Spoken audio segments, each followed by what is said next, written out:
नमस्कार दोस्तों, स्वागत है आपका अनुराग की वाणी में, जहां हम आपको सुनाते हैं दिल दहला देने वाली डरावनी कहानियां। यहां आपको मिलेंगी वे कहानियां जो आपके रोंगटे खड़े कर देंगी और आपको नींद नहीं आने देंगी। हर कहानी के पीछे छुपा है एक रहस्य जो आपको सोचने पर मजबूर कर देगा। तो बंद कर लीजिए अपने कमरे की लाइट्स और तैयार हो जाइए एक अनजानी और भयानक दुनिया में कदम रखने के लिए। चलिए शुरू करते हैं आज की कहानी। मैं राघव त्रिवेदी मुंबई में अपनी जिंदगी पूरी तरह से जी रहा था। एक सफल व्यवसायी, एक प्यारी पत्नी नीलम और 2 छोटे बच्चे। मैं जो कुछ भी चाहता था वो सब मेरे पास था। हमारी खुद की कंपनी थी जो टेक्नोलॉजी सेक्टर में नाम कमा रही थी। मैं दिन भर काम में व्यस्त रहता, लेकिन मेरी जिंदगी में कोई कमी नहीं थी। हर हफ्ते किसी नए बिजनेस डील के बारे में सोचना और उसे सफलतापूर्वक पूरा करना मेरा रूटीन बन चुका था। दोस्तों के साथ समय बिताने का समय कम ही मिलता था, लेकिन जब मिलता तो रमेश के साथ गप्पे मारने का मजा ही कुछ और था। कुल मिलाकर मेरी जिंदगी संतुलित और सुखद थी, पर यह सुखद स्थिति ज्यादा समय तक कायम नहीं रहने वाली थी, क्योंकि एक घटना ने मेरे जीवन को हमेशा के लिए बदल दिया। कुछ हफ्ते पहले नीलम ने नासिक में छुट्टी मनाने की योजना बनाई थी। मुझे लगा कि बिजनेस की भागदौड़ से थोड़ा ब्रेक मिलना चाहिए। बच्चों को भी कहीं बाहर घुमाने का मन हो रहा था, तो मैंने हामी भर दी। हम नासिक की शांत वादियों में पहुंच गए।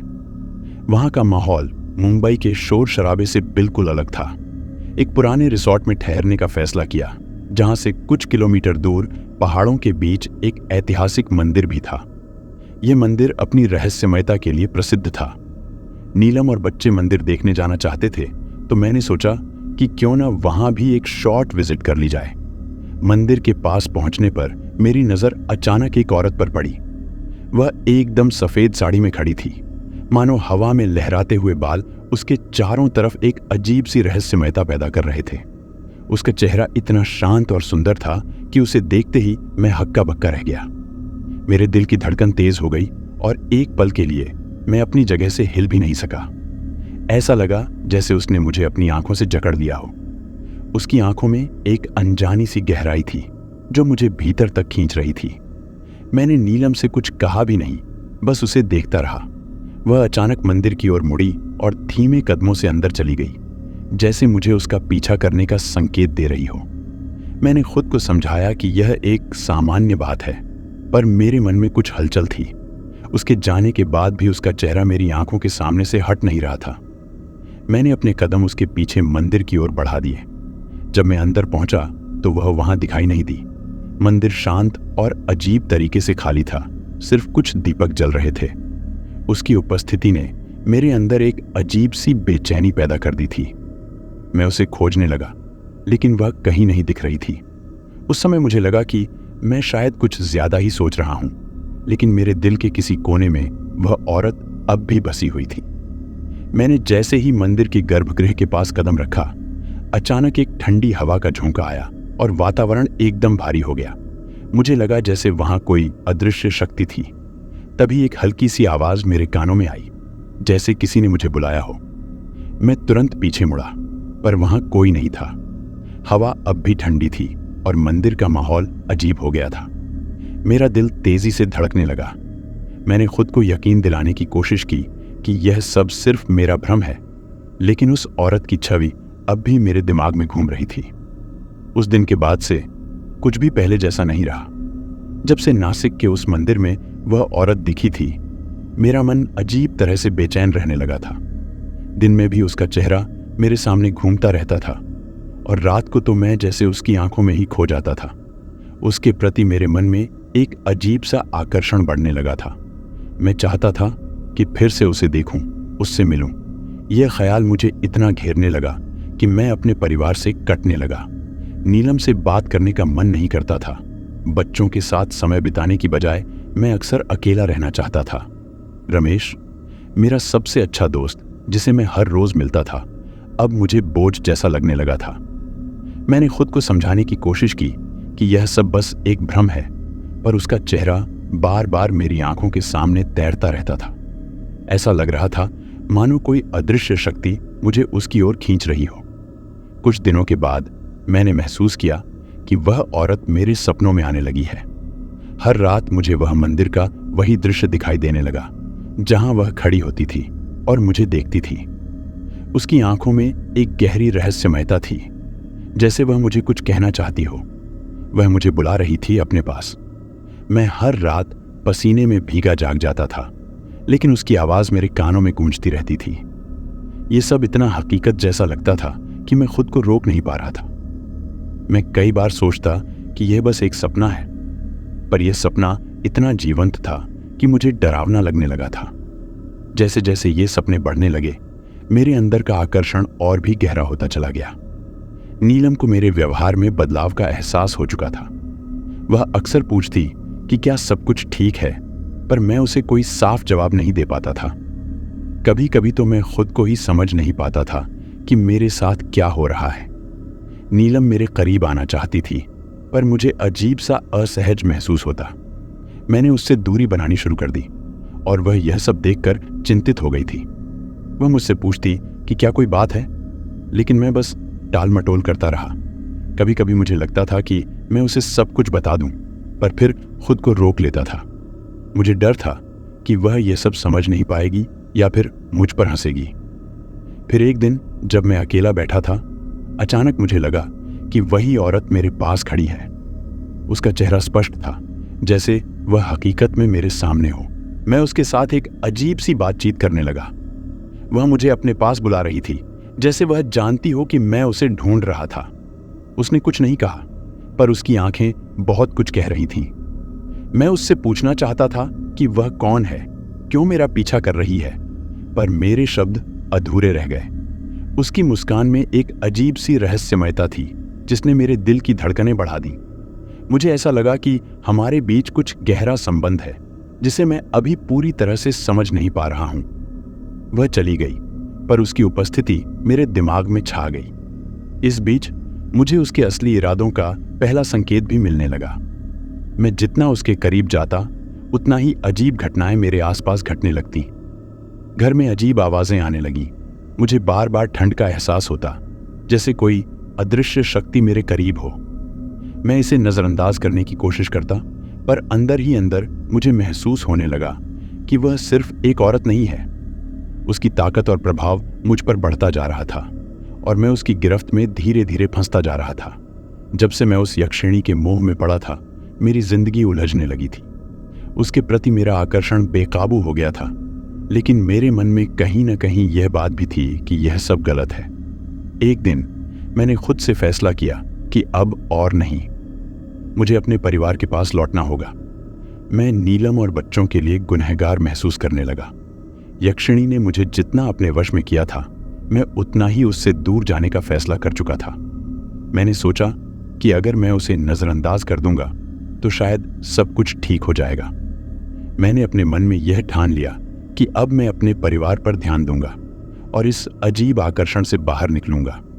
लेकिन मेरी यह कोशिश जितनी आसान दिख रही थी, उतनी थी नहीं। यक्षिणी को मेरे इस धोखे का एहसास हो गया था। उसने मेरे सपनों में फिर से आना शुरू कर दिया, लेकिन इस बार उसकी आंखों में गुस्सा था। उसकी मुस्कान अब पहले जैसी मोहक नहीं थी, बल्कि एक खतरनाक प्रतिशोध की चेतावनी दे रही थी। वह मुझे चेतावनी दे रही थी कि मैं उसे छोड़ नहीं सकता। उसके चेहरे पर गुस्से का भाव साफ दिखाई दे रहा था, जैसे मैं उसकी दुनिया में एक बड़ा अपराध कर चुका था। मुझे लगा था कि मैं आसानी से उससे दूर हो जाऊंगा, पर अब वह मुझे हर पल महसूस होने लगी थी। उसकी आंखों में एक जलती हुई आग थी, जिसने मुझे भीतर से हिलाकर रख दिया था। मेरी जिंदगी में अजीब और डरावनी घटनाएं शुरू हो गईं। मैं जहां भी जाता, मुझे लगता कि कोई मेरा पीछा कर रहा है। कभी अचानक ठंडी हवा का झोंका आता, कभी अजीब साए दिखाई देते। मैं जब अपने ऑफिस में बैठा होता, तब भी मुझे ऐसा लगता कि कोई मुझे घूर रहा है। मेरे आसपास चीजें गिरने लगती, दरवाजे खुद ब खुद बंद हो जाते। मैं इन घटनाओं को समझने की कोशिश कर रहा था, लेकिन अंदर से मुझे पता था कि यह सब यक्षिणी का गुस्सा है। उसने मुझ पर अपनी शक्ति का प्रदर्शन करना शुरू कर दिया था और मैं समझ नहीं पा रहा था कि इससे कैसे निपटूं। मेरा दिमाग हर वक्त उलझा रहता और मेरे अंदर एक डर बैठने लगा था। घर में भी अजीबोगरीब घटनाएं होने लगीं। नीलम ने मुझे कई बार बताया कि उसे रात में अजीब आवाजें सुनाई देती हैं। कभी कभी दरवाजे अपने आप खुलने बंद होने लगते, तो कभी अचानक कमरे में ठंडक बढ़ जाती। एक दिन नीलम ने कहा कि उसने एक साया देखा जो हमारे बेडरूम के दरवाजे के पास खड़ा था। उसने मुझे डरते हुए बताया, पर मैं उसे कुछ भी बताने से हिचकिचा रहा था। मैं जानता था कि यह सब यक्षिणी का प्रकोप है, लेकिन नीलम को कुछ भी बताकर मैं उसे और डरा नहीं सकता था। बच्चों ने भी शिकायत की कि उन्हें रात में किसी के चलने की आवाजें सुनाई देती हैं। मुझे अब यकीन हो चुका था कि यक्षिणी ने हमारे घर को भी अपने प्रतिशोध का हिस्सा बना लिया था। यक्षिणी के प्रतिशोध का पहला बड़ा झटका तब लगा जब मैंने एक रात सपने में उसे देखा। वह मेरे बिस्तर के पास खड़ी थी। उसकी आंखों में गहरा गुस्सा था। उसने मुझे मेरे धोखे की याद दिलाई और कहा, तुम मुझे धोखा देकर नहीं जा सकते, मैं तुम्हें तबाह कर दूंगी। उसकी आवाज मेरे कानों में गूंजने लगी और मुझे लगा जैसे मेरे शरीर पर भारी बोझ रख दिया गया हो। मैं बुरी तरह पसीने में डूबा हुआ उठा। उस रात के बाद मैं मानसिक और शारीरिक रूप से टूटने लगा। मेरा शरीर थका हुआ रहता, जैसे किसी ने सारी ऊर्जा चूस ली हो। मानसिक रूप से मैं पूरी तरह अस्थिर हो गया था। हर वक्त डर, तनाव और बेचैनी मुझे घेरे रहती थी। यक्षिणी ने मुझे अपनी गिरफ्त में पूरी तरह ले लिया था और अब मेरा बचना मुश्किल लग रहा था। जब मेरी जिंदगी में अजीब और खौफनाक घटनाएं बढ़ने लगी तो मैं बुरी तरह से डर गया था। मेरी समझ में नहीं आ रहा था कि क्या करूं। मैंने अपने सबसे करीबी दोस्त रमेश से मदद मांगने का फैसला किया। वह मेरे बचपन का दोस्त था और मुझे उम्मीद थी कि वह मेरी परेशानी समझेगा। एक शाम जब मैं उसके घर गया तो मैंने उसे सारी बातें बताईं। वह रहस्यमयी औरत, सपने, घर में हो रही डरावनी घटनाएं और मेरा मानसिक रूप से टूटना। रमेश मेरी बात ध्यान से सुनता रहा और फिर उसने कहा, राघव, ये कोई साधारण औरत नहीं है, यह यक्षिणी हो सकती है। यक्षिणियां वो आत्माएं होती हैं जो कभी मुक्ति नहीं पा सकी और अब वे अपने दुख और बदले की आग में जलती रहती हैं। तुम्हें तुरंत इससे छुटकारा पाना होगा, वरना ये तुम्हें और तुम्हारे परिवार को तबाह कर देगी। उसकी बात सुनकर मेरा दिल जोर से धड़कने लगा। रमेश की बातों से मुझे एहसास हुआ कि मैं कितनी बड़ी मुसीबत में फंस चुका हूं। कुछ ही दिनों बाद यक्षिणी ने मेरे परिवार को निशाना बनाना शुरू कर दिया। नीलम और बच्चों ने घर में और भी डरावनी घटनाओं का सामना करना शुरू कर दिया। एक रात नीलम अचानक चिल्लाते हुए जाग गई। उसने बताया कि उसने बिस्तर के पास किसी अजीब साए को देखा था जो उसकी ओर आ रहा था। बच्चों ने भी बताया कि वे रात में किसी औरत के रोने की आवाजें सुनते हैं। घर का माहौल एकदम डरावना हो गया था। हर वक्त एक अजीब ठंडक और खौफ हमारे चारों ओर फैला रहता था। मैं जानता था कि यह यक्षिणी का प्रकोप था। वह अब मेरे परिवार को भी अपनी चपेट में लेने लगी थी और यह सब मेरी वजह से हो रहा था। मैं जितना अपने परिवार से जुड़ने की कोशिश करता, उतना ही वह हमें अलग करने पर तुली थी। एक रात जब मैं अकेला कमरे में था, यक्षिणी ने मुझ पर सीधे हमला किया। मैं अपने बिस्तर पर लेटा हुआ था। तभी कमरे में अचानक ठंडक बढ़ने लगी। मेरी आंखें खुलीं और मैंने उसे देखा। वह ठीक मेरे सामने खड़ी थी। उसकी आंखों में गुस्सा और उसकी आवाज में क्रोध था। उसने कहा, तुमने मुझे धोखा दिया और अब इसका अंजाम भुगतोगे। मेरे शरीर में जैसे जान नहीं रही। मैं हिल नहीं पा रहा था। उसने अपना हाथ मेरी ओर बढ़ाया और मुझे लगा जैसे मेरी आत्मा तक को उसने जकड़ लिया हो। मेरा दम घुटने लगा। उसकी ताकत इतनी ज्यादा थी कि मैं उसका मुकाबला नहीं कर पा रहा था। मैं महसूस कर सकता था कि वह मुझे पूरी तरह से अपने नियंत्रण में ले चुकी है। मेरी हालत बहुत खराब हो गई थी। उसकी उपस्थिति ने मुझे मानसिक और शारीरिक रूप से तोड़ दिया था। रमेश ने मेरी हालत देखकर कहा, तुम्हें तुरंत किसी तांत्रिक की मदद लेनी होगी जो इस यक्षिणी को रोक सके। उसने मुझे तांत्रिक पंडित अनिरुद्ध शास्त्री का नाम सुझाया, जो अघोरी विद्या में महारत रखते थे। रमेश ने कहा कि शास्त्री जी ने कई लोगों की ऐसी आत्माओं से रक्षा की है। मैंने बिना समय गंवाए पंडित अनिरुद्ध शास्त्री से मिलने का फैसला किया। अगली सुबह मैं रमेश के साथ शास्त्री जी के आश्रम पहुंचा।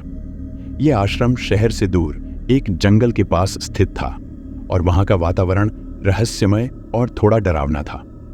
जैसे ही हम वहां पहुंचे, शास्त्री जी ने मुझे देखकर ही पहचान लिया। उन्होंने कहा, तुम पर एक प्रबल आत्मा का साया है और यह आत्मा तुम्हारे जीवन को पूरी तरह तबाह करने पर उतारू है। अगर समय रहते इसे नहीं रोका गया तो इसका अंजाम बेहद खतरनाक होगा। शास्त्री जी की बातें सुनकर मैं और भी घबरा गया, लेकिन अब मुझे यकीन हो गया था कि यही आखिरी रास्ता है। जब पंडित अनिरुद्ध शास्त्री ने अनुष्ठान शुरू किया तो आश्रम का माहौल पूरी तरह से बदल गया। उन्होंने मेरे और मेरे परिवार की सुरक्षा के लिए कई मंत्रों का उच्चारण किया और चारों ओर गंगा जल का छिड़काव किया। शास्त्री जी ने एक बड़ी यज्ञवेदी तैयार की और उसमें कई प्रकार की जड़ी बूटियां डालकर हवन शुरू किया। वातावरण में धुएं की गंध भर गई और मंत्रों की गूंज से चारों ओर एक अलौकिक शक्ति का आभास होने लगा। मैं और रमेश शास्त्री जी के बगल में बैठे थे और मेरे दिल में उम्मीद जाग रही थी कि यह अनुष्ठान यक्षिणी को हमसे दूर कर देगा। शास्त्री जी का चेहरा गंभीर था, जैसे वह किसी भयंकर युद्ध में उतरने की तैयारी कर रहे हों।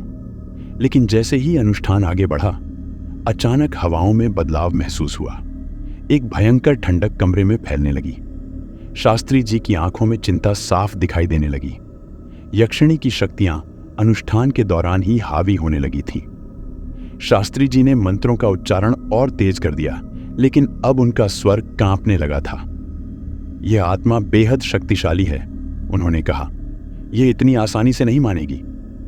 जैसे ही उन्होंने यह कहा, यज्ञ की आग अचानक बुझ गई और एक ठंडी हवा ने पूरे कमरे को घेर लिया। मुझे महसूस हुआ कि यक्षिणी की ताकत शास्त्री जी के मंत्रों पर भारी पड़ रही है। मेरा मन भय से भर गया था।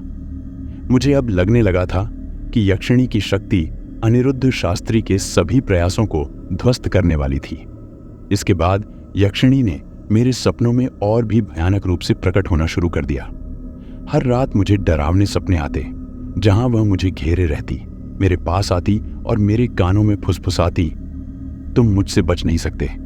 उसकी आवाज अब और भी खौफनाक और तीखी हो गई थी। कई बार मैं अपनी नींद में चिल्लाकर उठ जाता था और मुझे समझ नहीं आता था कि यह सब सपना था या हकीकत। उसके चेहरे की मुस्कान अब डरावनी और क्रूर हो गई थी। वह मेरे सपनों में ही नहीं बल्कि यथार्थ में भी मेरी हर जगह पर छाई रहती थी। कभी मुझे अचानक उसका साया दिखाई देता, कभी उसकी ठंडी सांसें मेरे चेहरे पर महसूस होती। वह अब मुझे लगातार परेशान करने लगी थी और मेरा मानसिक संतुलन पूरी तरह से बिगड़ने लगा था। सबसे बुरा तब हुआ जब नीलम की तबीयत अचानक बिगड़ने लगी। उसे लगातार बुखार रहने लगा। डॉक्टरों की रिपोर्ट्स में कुछ भी सामने नहीं आ रहा था, पर उसकी हालत दिन ब दिन गिरती जा रही थी। एक रात जब मैं उसके पास बैठा था, उसने बड़बड़ाना शुरू कर दिया। वह आ रही है, वह मुझे ले जाएगी। उसकी आवाज कांप रही थी और चेहरे पर गहरी दहशत थी। मैंने उसे शांत करने की कोशिश की, पर उसकी आंखों में डर साफ दिख रहा था। अब मुझे एहसास हो चुका था कि यक्षिणी ने सिर्फ मुझे नहीं बल्कि मेरे परिवार को भी अपने प्रतिशोध का निशाना बना लिया है। उसकी धमकियां अब केवल मेरे लिए नहीं थी, वह मेरे परिवार को तबाह करने पर तुली थी। मेरी आत्मा कांप उठी। मैंने नीलम और बच्चों को इस मुसीबत में डाल दिया था। शास्त्री जी ने उस रात मुझे बुलाया और चेतावनी दी, अगर हम इसे जल्द नहीं रोक पाए तो यह यक्षिणी तुम्हारे पूरे परिवार को खत्म कर देगी।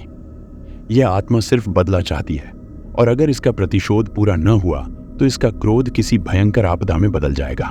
तुम्हें जल्द से जल्द इसका हल निकालना होगा, नहीं तो तुम्हारे परिवार का सर्वनाश तय है। उनकी चेतावनी ने मुझे हिलाकर रख दिया। मुझे अब साफ हो गया था कि यक्षिणी को रोकने का समय बहुत कम बचा था और अगर हम कुछ नहीं कर पाए तो हम सभी की जिंदगी बर्बाद हो जाएगी। जब शास्त्री जी ने मुझे बताया कि अब सिर्फ वाराणसी में विशेष पूजा से ही यक्षिणी का अंत हो सकता है, मैंने बिना समय गंवाए वहां जाने का फैसला किया। वाराणसी, जिसे मुक्ति का शहर माना जाता है, वहां जाकर मुझे उम्मीद थी कि इस भयंकर मुसीबत से छुटकारा मिलेगा। शास्त्री जी ने कहा था कि वहां के एक प्राचीन मंदिर में एक विशेष अनुष्ठान होगा जो यक्षिणी की शक्ति को कमजोर कर सकता है। मैंने तुरंत नीलम और बच्चों को अपने माता पिता के पास छोड़ दिया और वाराणसी के लिए रवाना हो गया। वाराणसी पहुंचते ही मैंने मंदिर के पुजारी से मुलाकात की और शास्त्री जी द्वारा सुझाए गए अनुष्ठान की तैयारी शुरू की। मंदिर का माहौल अजीब था। वहां की शांति के बावजूद मैं भीतर से डर से भरा हुआ था। मुझे नहीं पता था कि क्या होने वाला है, पर मेरे मन में यह आखिरी उम्मीद थी। अनुष्ठान शुरू होते ही हवा में एक भारीपन महसूस होने लगा। मैं मंत्रों के बीच बैठा, आंखें बंद किए, अपनी आत्मा को उस शक्ति से बचाने की कोशिश कर रहा था जिसने मेरी जिंदगी को नरक बना दिया था। जैसे जैसे मंत्रों का उच्चारण तेज होता गया, मुझे एक अजीब बेचैनी होने लगी। मुझे ऐसा लगा कि यक्षिणी की उपस्थिति यहां भी है, वह कहीं ना कहीं से मुझे देख रही है। अनुष्ठान के दौरान मेरे शरीर में एक अजीब कंपन होने लगा और अचानक मुझे लगा कि यक्षिणी अब पहले से भी ज्यादा शक्तिशाली होकर लौट आई है। उसका प्रकोप अब और भी बढ़ गया था।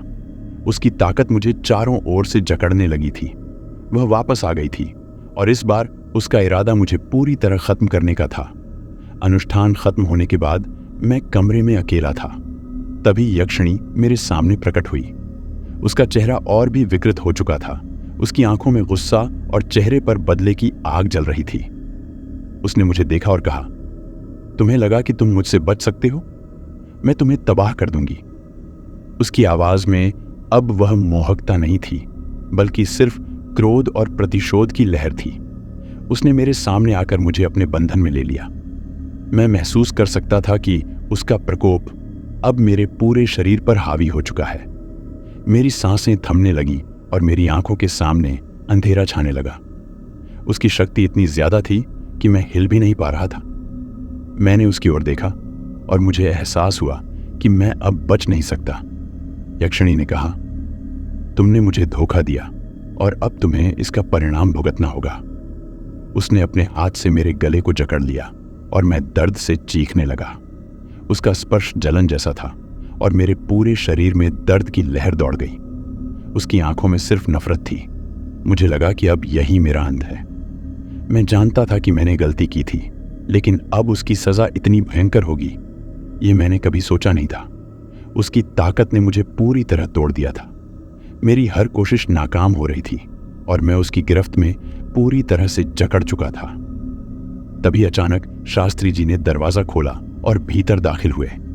उन्होंने तुरंत मंत्रों का उच्चारण शुरू कर दिया। उनके चेहरे पर दृढ़ता और विश्वास का भाव था। उन्होंने अपने हाथ में एक विशेष ताबीज उठाया और उसे मेरी ओर फेंका। ताबीज जैसे ही मेरे शरीर से टकराया, एक भयंकर शोर हुआ और यक्षिणी पीछे हटने लगी। वह चिल्लाने लगी। उसकी आवाज कान फाड़ देने वाली थी। शास्त्री जी ने मंत्रों की गति और तेज कर दी। यक्षिणी अब और भी ज्यादा क्रोधित हो चुकी थी, लेकिन शास्त्री जी के मंत्र उसकी ताकत को कमजोर करने लगे। मैंने देखा कि यक्षिणी धीरे धीरे धुंधली होती जा रही है। उसका चेहरा विकृत होता जा रहा था और उसकी शक्तियां अब कमजोर पड़ने लगी थी। वह चीखते हुए मेरी ओर बढ़ी, लेकिन शास्त्री जी के अंतिम मंत्र ने उसे पूरी तरह से रोक दिया। एक आखिरी जोरदार चीख के साथ वह गायब हो गई। उसकी मौजूदगी का हर निशान मिट चुका था। शास्त्री जी ने गहरी सांस ली और कहा, अब वह वापस नहीं आएगी, लेकिन तुम्हें भविष्य में किसी भी ऐसी शक्ति से सावधान रहना होगा। यक्षिणी के गायब होने के बाद भी मेरे मन में बेचैनी थी। ऐसा लग रहा था कि कुछ अधूरा रह गया है। शास्त्री जी ने कहा था कि यक्षिणी अब लौट कर नहीं आएगी, लेकिन मैं जानता था कि उसकी ताकत और उसकी नफरत इतनी आसानी से नहीं मिट सकती। मेरे भीतर कहीं गहरा डर बैठा हुआ था कि यह सब इतनी आसानी से खत्म नहीं होगा, और मेरी आशंका सही निकली। कुछ ही दिनों बाद मेरे घर में फिर से अजीब घटनाएं शुरू हो गईं। नीलम की तबीयत अचानक फिर से बिगड़ने लगी और बच्चों ने रात को अजीब आवाजें सुनने की शिकायत की। मैं अंदर से पूरी तरह टूट चुका था।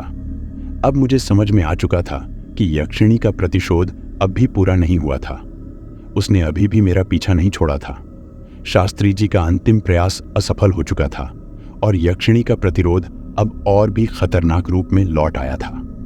इस बार वह सिर्फ मुझे ही नहीं, बल्कि मेरे पूरे परिवार को तबाह करने का इरादा लेकर आई थी। एक रात जब मैं अपने कमरे में अकेला बैठा था, यक्षिणी फिर से मेरे सामने प्रकट हुई। इस बार उसका चेहरा और भी भयावह था। उसकी आंखों में क्रोध की जगह अब एक खौफनाक शांति थी, जैसे उसने अपने प्रतिशोध का निश्चय कर लिया हो। उसने मेरी ओर देखा और कहा, तुम्हारा समय आ चुका है। अब मैं तुम्हारे परिवार को और तुम्हारी जिंदगी को पूरी तरह से खत्म कर दूंगी। तुमने मुझे धोखा दिया और अब तुम्हें इसकी सजा भुगतनी होगी। उसकी आवाज में अब वह पुरानी मोहकता नहीं थी, वह अब सिर्फ बदले की आग में जल रही थी। मैंने खुद को उसकी ताकत के आगे असहाय पाया। मैंने उसके सामने घुटने टेक दिए और कहा, मैंने गलती की थी, मुझे माफ कर दो। मैंने तुम्हारे साथ जो किया वह गलत था। मैं जानता हूं कि मैं तुम्हें समझ नहीं पाया, लेकिन कृपया मेरे परिवार को बख्श दो। मैं अपने किए का पछतावा कर रहा हूं। मेरी आवाज कांप रही थी। मुझे लगा था कि शायद मेरी माफी से वह शांत हो जाएगी, पर उसकी आंखों में अब भी वही कठोरता थी। माफी? उसने कहा, तुमने मेरी आत्मा को धोखा दिया और अब तुम्हें इसका परिणाम भुगतना होगा। मेरी माफी उसके क्रोध को शांत नहीं कर सकी। उसने अपना हाथ उठाया और एक तेज हवा मेरे चारों ओर घूमने लगी। कमरे की दीवारें हिलने लगीं और मेरा शरीर हवा में उठ गया। मैंने महसूस किया कि वह मुझे पूरी तरह से नष्ट करने की तैयारी कर रही है। उसकी शक्तियां इतनी प्रबल थीं कि मेरे अंदर की सारी ऊर्जा खींची जा रही थी। मुझे एहसास हुआ कि अब यह अंत था, लेकिन तभी उसकी आंखों में एक पल के लिए कुछ बदल गया। उसकी क्रोध से भरी निगाहों में अचानक एक दर्द झलकने लगा। मैंने देखा कि वह ठिठक गई। शायद मेरे पछतावे ने उसे थोड़ी देर के लिए सोचने पर मजबूर किया था। उसने मेरे पास आकर कहा, तुम्हारी माफी मेरे जीवन को वापस नहीं ला सकती, लेकिन शायद तुम्हारे परिवार को बचा सकती है। उसकी आवाज में अब वह भयंकर गुस्सा नहीं था, बल्कि एक गहरा दुख था। मुझे समझ में आया कि उसका यह प्रतिशोध उसकी अपनी अधूरी मुक्ति की तलाश थी। यक्षिणी ने एक आखिरी बार मेरी ओर देखा और कहा, मैं तुम्हें छोड़ रही हूं, लेकिन यह मत समझना कि तुमने जीत हासिल की है। मैं यहां से जा रही हूं क्योंकि अब मेरा बदला पूरा हो चुका है। उसकी आवाज में अब थकान थी, जैसे वह अपनी यात्रा की अंतिम सीमा पर पहुंच चुकी हो। वह धीरे धीरे धुंधली होने लगी और उसकी उपस्थिति कमरे से गायब हो गई। उसकी आत्मा ने आखिरकार मुक्ति पा ली थी। जब वह गायब हो गई तो मैं जमीन पर गिर पड़ा। पूरी तरह टूट चुका था। मेरी ताकतें खत्म हो चुकी थीं, लेकिन मेरा परिवार अब सुरक्षित था। मुझे नहीं पता था कि मैं खुद को बचा पाया था या नहीं, पर एक बात साफ थी, मैंने अपनी जिंदगी में जो भी गलतियां की थीं, उनका परिणाम मैंने भुगता था। यक्षिणी की मुक्ति ने मुझे छोड़ दिया, लेकिन उसकी छाया अब भी मेरे दिल में जमी हुई थी। तो यहाँ खत्म होती है आज की पहली कहानी। चलिए सुनते हैं आज की दूसरी कहानी।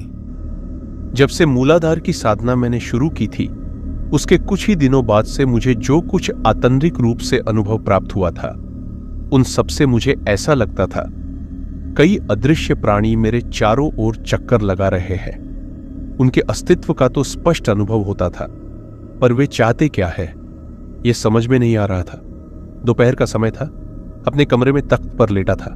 पश्चिम की खिड़की से धूप भीतर आ रही थी। सन्नाटा फैला हुआ था चारों ओर। तभी चमेली, काम वाली लड़की, आ गई। उसका काम करने का समय तो सवेरे का था, इस समय कैसे? आश्चर्य हुआ। फिर सोचा कुछ मांगने आई होगी। उसकी सांस तेज चल रही थी उस समय। लगा कि कहीं से दौड़ती हुई आई है वह, और आते ही धम्म से बैठ गई। मेरे तख्त पर ऐसा पहले कभी नहीं हुआ था। उसका चेहरा लाल हो रहा था, होंठ कांप रहे थे।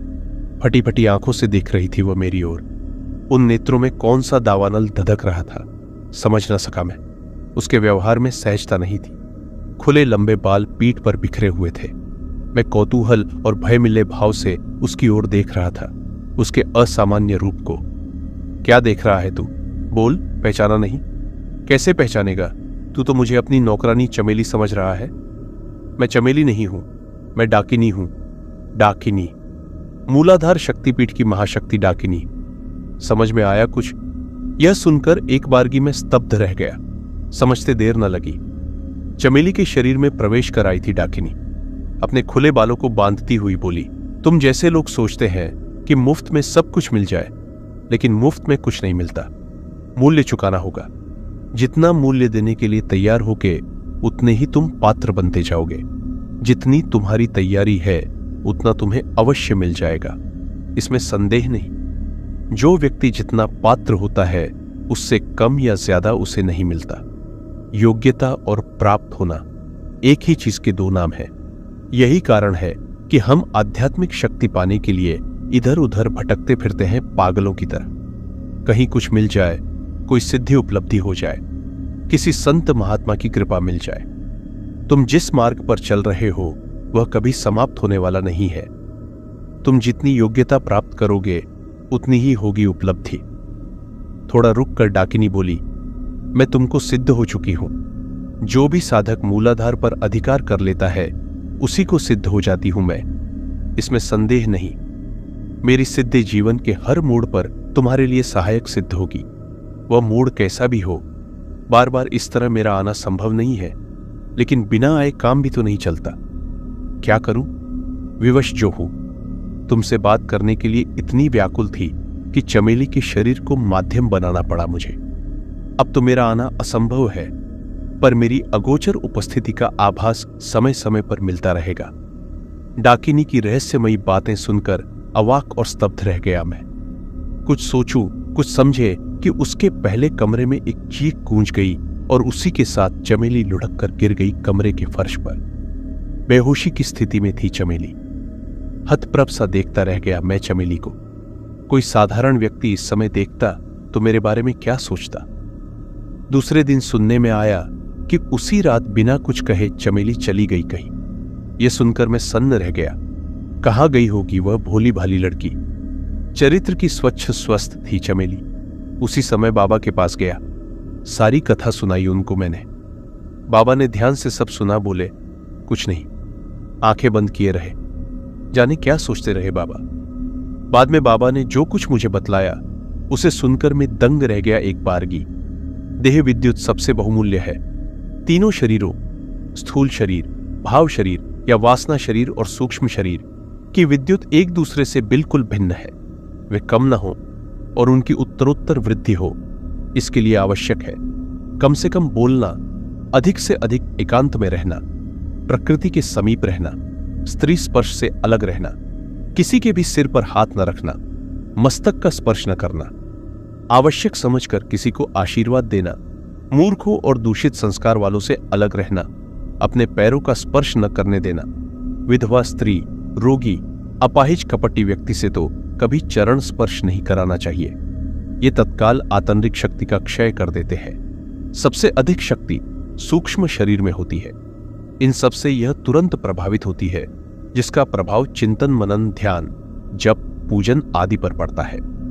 शारीरिक विद्युत को तो सबसे अधिक क्षीण करता है पृथ्वी का गुरुत्वाकर्षण। इसलिए साधकगण लकड़ी के खड़ाओं का प्रयोग करते हैं, काठ के तख्त पर सोते बैठते हैं। आसन के विषय में भी बतलाना आवश्यक है। मृगचर्म के आसन पर बैठकर ध्यान आदि करने से भाव, वासना, शरीर की विद्युत नियंत्रित रहती है, जिससे बुद्धि का विकास होता है। काले कंबल पर बैठकर ध्यान आदि करने से तीनों शरीरों की विद्युत शक्ति का किसी भी प्रकार क्षय नहीं होता है। ज्ञान, वैराग्य और सतोगुण का भी विकास होता है। व्याघ्र चर्म के आसन पर बैठकर ध्यान आदि करने से सूक्ष्म शरीर की विद्युत शक्ति की वृद्धि और विकास होता है। समाधि में प्रवेश भी सहज होता है। एकाएक गंभीर हो गई दिव्यागिरी। शून्य में ताकती हुई बोली, चमेली को लेकर चिंतित होना।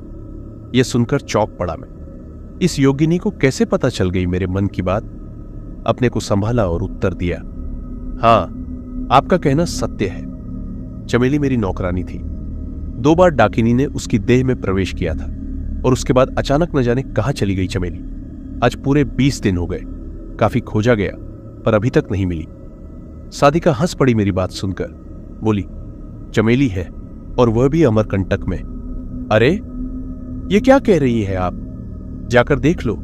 सन्यासिनी के वेश में चमेली है वहां और उसके शरीर में डाकिनी भी है। चमेली की आत्मा कहां है? बस उसका मृत शरीर है, जिसे लेकर डाकिनी अमरकंटक चली गई थी। उसी रात षटचक्र भेदन से संबंधित एक अति गूढ़ बात तुमको बतलाती हूं, रोहिणी बोली। और वह यह कि जैसे मूलाधार के सक्रिय होने पर उसकी शक्ति डाकिनी ने चमेली के माध्यम से भौतिक रूप से संबंध स्थापित किया, उसी प्रकार साधक का जो जो चक्र सक्रिय होता जाता है, उस चक्र की शक्ति भी किसी न किसी माध्यम से साधक से भौतिक रूप से संबंध स्थापित करती रहती है, मार्गदर्शन भी करती रहती है। यहां तक तो सब ठीक है, लेकिन जब साधक के शरीर को ही अपना माध्यम बनाकर स्वयं का कोई भौतिक कार्य सिद्ध करने लग जाती है तो उसका परिणाम अति भयंकर होता है। सर्वस्व नाश होने में देर नहीं लगती। फिर कब तक चमेली के शरीर में डाकिनी का निवास बना रहेगा? मेरे इस प्रश्न के उत्तर में रोहिणी ने बतलाया, कोई निश्चित नहीं है। कोई भी शक्ति हो, उसे मानव शरीर का काफी मोह और आकर्षण होता है।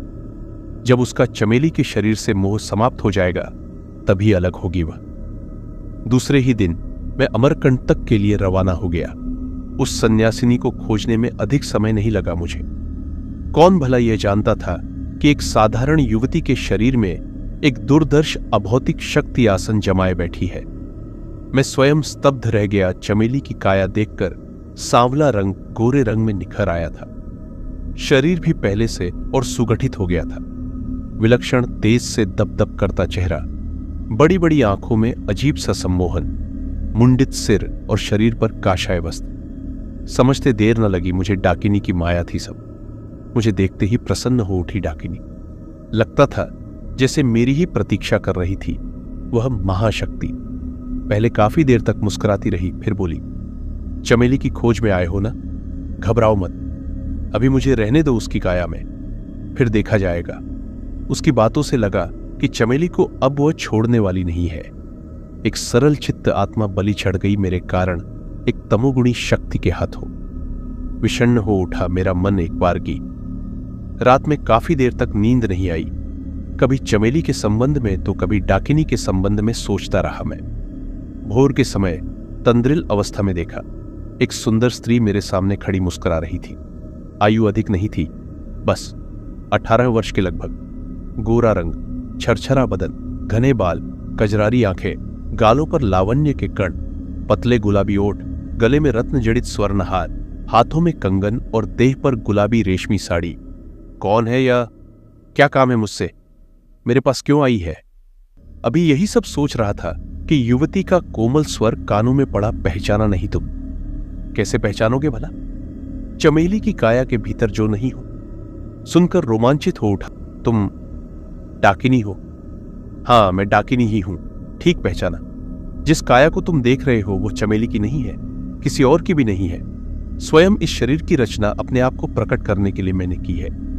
जब कभी तुम्हारे पास आना होगा तो इसी रूप में आऊंगी मैं, समझे ना? लेकिन क्यों आओगी? क्या आवश्यक है आना? झल्ला उठा मैं। ऐसा मत कहो। तुमने तो मुझे सिद्ध कर लिया है, अर्थात अपने वश में कर लिया है। अब मैं तुम्हारी सिद्धि हूं। मैं कैसे अलग हो सकती हूं भला तुमसे? मैं मुंह बाए देखता रह गया। उस युवती के रूप में डाकिनी रूपी सिद्धि को आगे कुछ बोलना चाहा, लेकिन गले से आवाज ही नहीं निकली। वह सुंदरी बोली, डरता क्यों है तू मुझसे? मैं तो तेरी सहयोगिनी हूं। जब मेरी इच्छा होगी तब चली आऊंगी तेरे पास, या जब भी तू मेरा आवाहन करेगा तो खिंची चली आऊंगी। इतना कहकर वह गायब हो गई। सवेरा हो चुका था। उठकर बैठ गया। सिर पर हाथ रखकर सोचने लगा, कैसी बला लग गई मेरे पीछे। कैसे मुक्ति मिलेगी मुझे उस डाकिनी से? कभी भी किसी रूप में आ सकती है वह। अधिक समय नहीं रहा डाकिनी के समीप। साधना संबंधी कुछ चर्चाएं हुई और फिर मैं वापस लौट आया वाराणसी। बॉम्बे मेल के प्रथम श्रेणी के कंपार्टमेंट में बैठा सोच रहा था। उन चर्चाओं के संबंध में दर्शन और अध्यात्म का मिश्रण था। उन चर्चाओं में तुम केवल मात्र शरीर को ही जानते हो। कोई भी साधना हो, कोई भी आध्यात्मिक मार्ग हो, सर्वप्रथम व्यक्ति शरीर को ही महत्व देता है। अभी तुम मात्र शरीर हो, शरीर के अलावा और कुछ नहीं। आत्मा को नहीं जानते, केवल आत्मा शब्द से परिचित हो। आत्मा एक धारणा बनी हुई है। मैं एक आत्मा हूं। आत्मा अमर है। आत्मा की मृत्यु कभी नहीं होती। इस आत्मवंचना में कभी भी नहीं पड़ना चाहिए। यह सब एक धारणा है, एक विचार है, एक भाव है। इससे अधिक और कुछ नहीं। आत्मा का अस्तित्व है या नहीं, इस संबंध में तुम्हें न कोई अनुभव है और न कोई किसी प्रकार का ज्ञान। तुमने आत्मा के संबंध में सुना और पढ़ा है। आत्मा की अमरता की बात भी करते हो, इसलिए कि तुम मृत्यु से भयभीत हो। मृत्यु का भय ही व्यक्ति को आत्मा की अमरता को स्वीकार कराता है। व्यक्ति जैसे जैसे शिथिल और वृद्ध होता जाता है, वैसे ही वैसे परमात्मा के प्रति विश्वास बढ़ता जाता है। फिर उसी विश्वास के कारण वह मंदिर में जाने लगता है, देवी देवताओं के दर्शन करने लगता है, पूजा पाठ भजन पूजन करने लगता है, साधु सन्यासियों की संगति करने लगता है। भौतिक वस्तुओं से आकर्षण धीरे धीरे कम होने लगता है, एकाकीपन का अनुभव ज्यादा होने लगता है, कोई संसार में अपना नहीं लगता है, सब कुछ धुआं धुआं सा लगने लगता है। तुम युवक हो, स्वयं समझ सकते हो। युवा व्यक्ति प्रायः नास्तिक होता है, निराधार तर्क करता है, अपने आप को बहुत ज्ञानी समझता है। व्यक्ति जितना युवा होता है उतना ही अविश्वासी होता है। क्यों? इसलिए कि उसके भीतर अभी शक्ति है, स्फूर्ति है, जोश है, अभी वह बलवान है, पौरुष है, उसमें भय नहीं है। अभी उसके भीतर मृत्यु क्या है वह अब भी नहीं समझता। वह दूसरे को मरते हुए देखता है, दूसरे का शव श्मशान में जलते हुए देखता है। वह नहीं मरेगा, उसका शव चिता में नहीं जलेगा, लेकिन वह युवा जैसे जैसे बड़ा होता जाएगा वैसे ही वैसे उसको यह एहसास होता जाएगा कि वह भी मर सकता है। उसकी भी मृत्यु पर सगे संबंधी विलाप कर सकते हैं। तुमको पता होना चाहिए कि सभी प्रकार के विश्वास भय पर खड़े हैं, भय पर जीवित है। यह धोखा है, अपने प्रति धोखा, और इसी धोखे के कारण वह जीवन में असफल होता रहता है। 2 वर्ष बाद एक दिन शाम के समय दुर्गा जी के दर्शन करते समय राम अवतार पांडेय मिल गए। मुझे देखकर मुस्कुराए और उसी मुद्रा में बोले, आपने सुना शर्मा जी? बड़े आश्चर्य की बात है, जो रिक्शा वाला बिहारी खोजवा में रहता था, उसकी बहन चमेली जो आपके यहां काम करती थी और अचानक भाग गई थी, जानते हैं वह आज वापस लौट आई है। लेकिन चमेली वह चमेली नहीं रही, सन्यासिनी बन गई है। ढेर सारा रुपया है उसके पास, न जाने कहां से लेकर आई है। बिहारी का तो ठाट बाट देखते ही बनता है। 10-12 रिक्शे रख लिए हैं उसने। आलीशान 4 मंजिला मकान और कई दुकानों का मालिक बन गया है वह। आश्चर्य और कौतूहल के भाव से भर गया मेरा मन। समझते देर न लगी मुझे। चमेली के शरीर का मूल्य चुका दिया डाकिनी ने इस रूप में। रहा न गया मुझसे। उसी समय चल पड़ा बिहारी से मिलने। चमेली को भी देखने की प्रबल इच्छा थी। मन में सचमुच बिहारी का मकान बहुत सुंदर और आलीशान था। बिहारी मिला और सन्यासिनी भी मिली, पर चमेली नहीं मिली। भारी भीड़ थी मकान के सामने। दरवाजे के पास चमेली का शव गेरुआ वस्त्र में लिपटा हुआ पड़ा था। डाकिनी छोड़कर चली गई थी चमेली के शरीर को। भला मेरे सिवाय कौन जानता था इस रहस्य को। विषण्ण मन से लौट आया मैं। तो यहाँ खत्म होती है आज की पहली कहानी। चलिए सुनते हैं आज की दूसरी कहानी। ये उन दिनों की बात है जब मेरी आधी जवानी उफान पर थी और पूरे गांव में मेरी खूबसूरती के चर्चे थे। यूं तो मेरे सारे रिश्तेदार मुझे अपने घर के आंगन में ले जाना चाहते थे, मगर मेरे चचेरे आसिफ के दिल की हालत बड़ी अजीब थी। शमीम ने अपने घर वालों को साफ कह दिया था कि मैं आयशा से ही शादी करूंगा, वरना सारी उम्र कुंवारा रहूंगा। शमीम की जिद के आगे पूरे घर वालों ने हथियार डाल दिए। फिर एक साथ लेकिन उल्लास भरे माहौल में हमारी शादी हो गई। मैं शमीम के घर आकर बहुत खुश थी। मेरे पति शमीम बहुत ही सुंदर और आकर्षक थे और हमारी बिरादरी के तमाम लोग हमारी जोड़ी को बेमिसाल करार देते थे, मगर हमारे कुछ रिश्तेदार हवस और बुरी निगाह से भी देखते थे। हमें ऐसे लोगों को कोई परवाह नहीं थी। हम दोनों मियाँ बीवी में बहुत ज्यादा अंडरस्टैंडिंग थे और मेरे ख्याल में इसी तरह से हमारी शादीशुदा जिंदगी बड़ी हंसी खुशी से गुजर रही थी। उस दौर में जब बहुत कम लोगों के पास पैसा था, हमारे पास कोठी, कार और कई एकड़ खेती की जान थी। दिन सुख शांति से गुजर रहे थे, लेकिन एक चीज की कमी बहुत खलती थी। मैं औलाद जैसी नेमत से अभी तक महरूम थे। शादी को हुए पूरा 5-7 साल का लंबा अरसा बीत चुका था, लेकिन उम्मीद की कली अभी तक नहीं खिली थी। मैंने अपनी समझ से बहुत बेहतर इलाज करवाए हैं। रुपया पैसा भी पानी की तरह बहाया था, टोने टूट के भी करवाए थे, लेकिन मेरी कोख हरी न हो सकी। ढेर सारी जायदाद का कौन वारिस होगा? आने वाली नस्लें कैसे आएंगी? आखिर कब तक मेरा पति सब्र करेगा? फिर जिंदगी के आखिरी दिन कैसे गुजरेंगे? ऐसी सोचें अक्सर मुझे उदास कर जाती और मैं घंटों बदनसीबी पर आंसू बहाती रहती।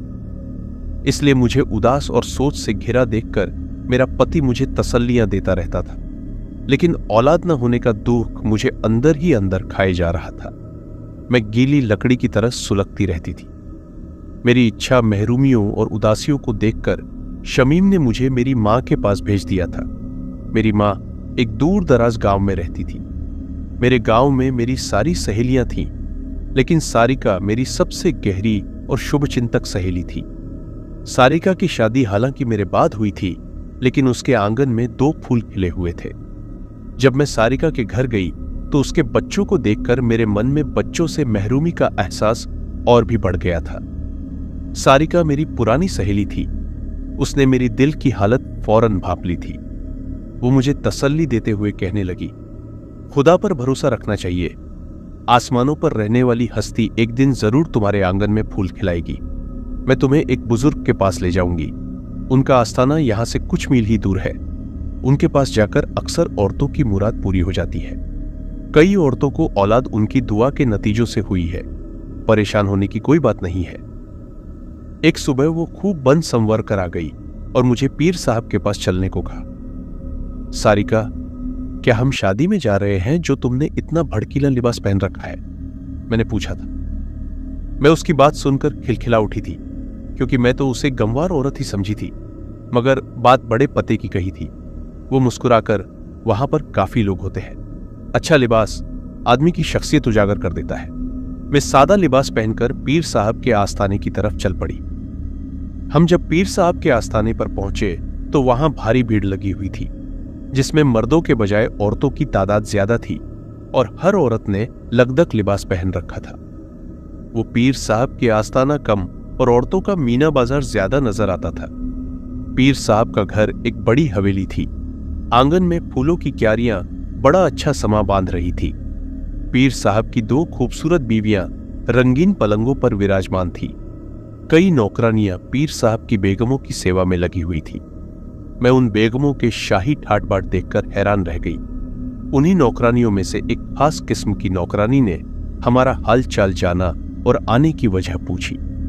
मैंने उसे अपनी बदनसीबी की दास्तान सुनाई और अपनी ख्वाहिश का इजहार किया तो कहने लगी, बीबी, घबराने की कतई जरूरत नहीं।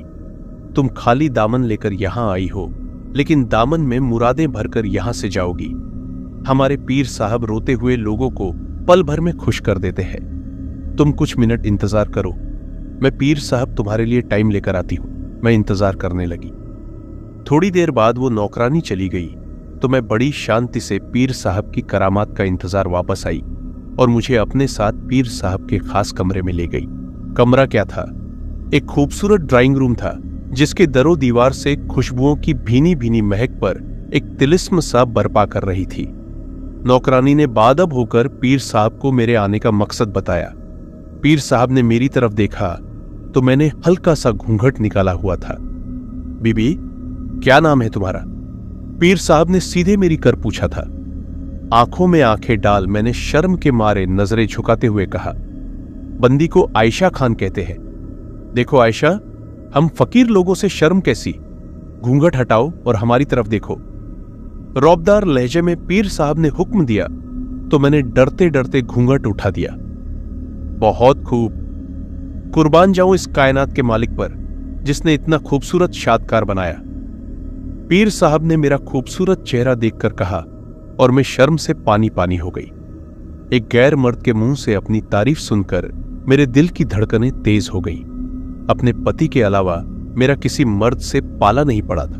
बीबी, आज की रात तुम्हें यहां रुकना पड़ेगा। मैं रात के किसी पहर तुम्हारे लिए ताबीज पढ़ूंगा। मेरे पीर मुर्शिद ने चाहा तो बहुत जल्दी तुम्हारी गोद हरी हो जाएगी। पीर साहब ने अपना हुक्म सुनाकर मेरी तरफ देखा। उनकी हुक्म अली नामुमकिन थी।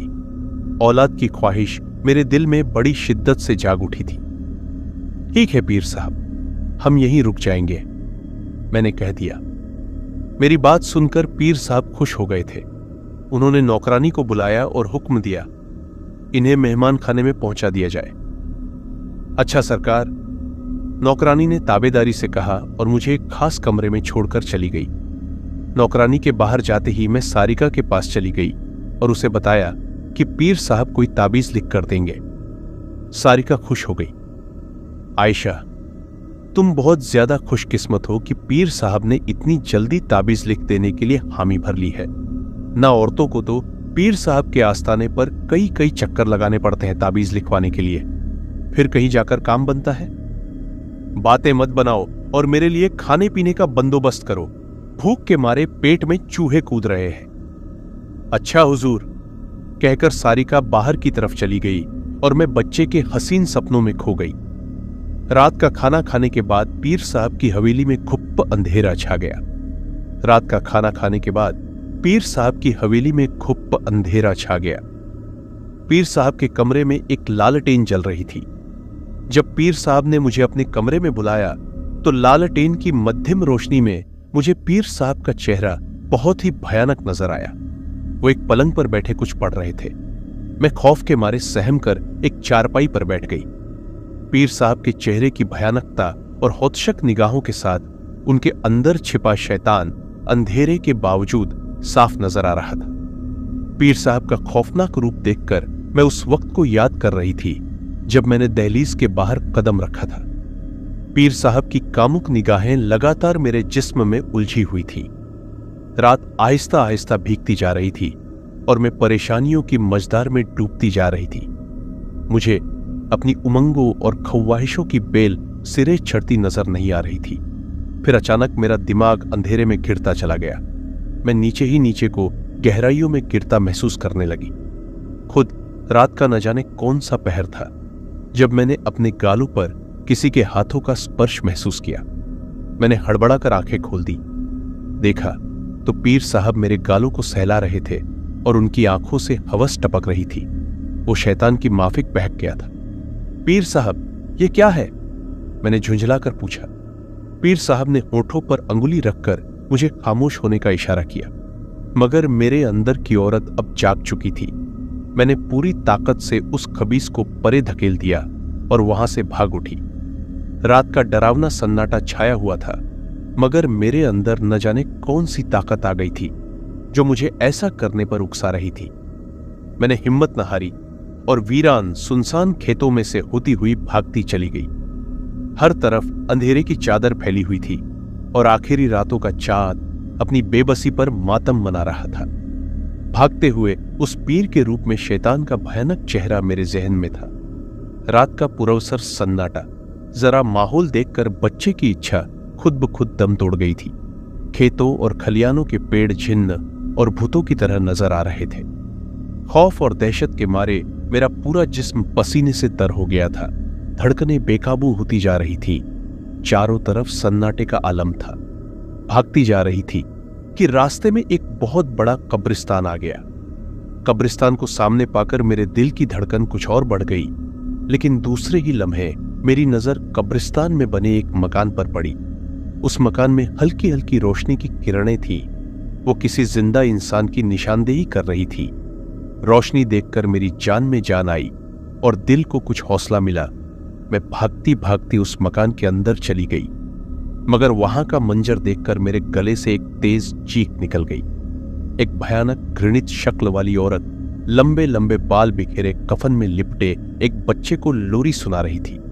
मैं उलटे पांव पीछे को भागी, लेकिन वो घृणित औरत न जाने किस तरह मेरे सामने आन खड़ी हुई। उसकी शक्ल निहायत ही खौफनाक और भयानक थी और आंखों से शोले निकल रहे थे। बच्चे को अब उसने बालों से पकड़ रखा था और बच्चे का कद नीचे की तरफ बढ़ता जा रहा था। अचानक उसने क्रूर और भयानक कहकहे लगाने शुरू कर दिए। उन कहकहों के साथ साथ आग के शोले उसके मुंह से निकल निकल कर फिजा में उड़ते जा रहे थे। उफ!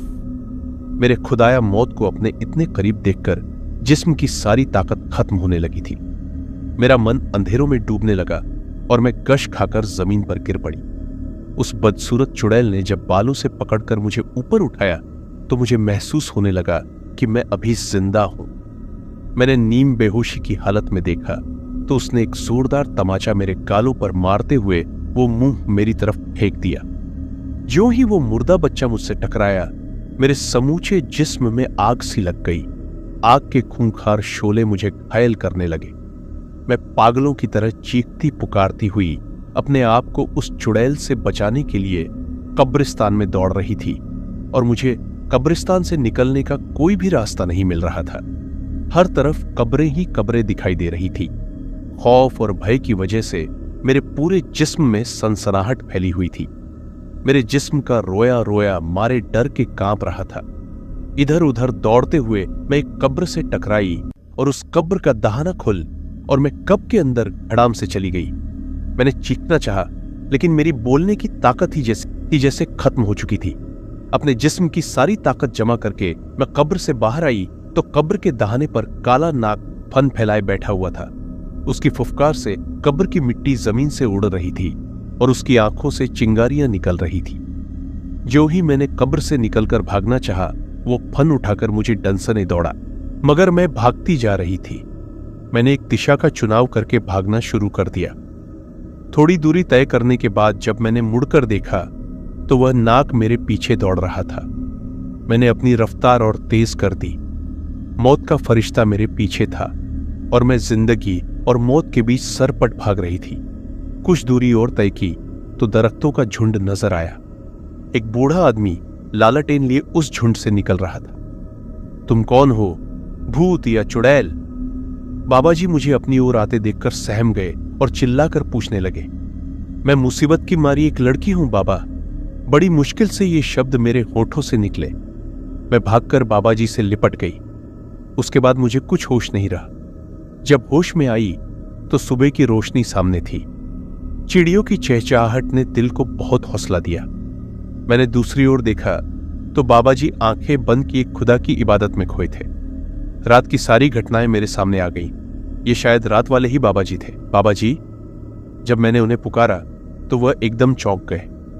बेटी, तुम होश में आ गई? बाबा जी ने पूछा और उठकर मेरे करीब आए। उन्होंने मेरे सिर पर हाथ रखा।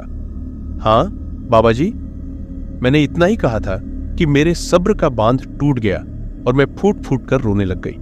फिर जब रो रो कर मेरी आंखें सूख गईं तो मैंने बाबा जी से पूछा, यह कौन सी जगह है और आप कौन हैं बाबा जी? बेटी, मैं पीर गोगा शाह के मजार का खिदमतगार हूं।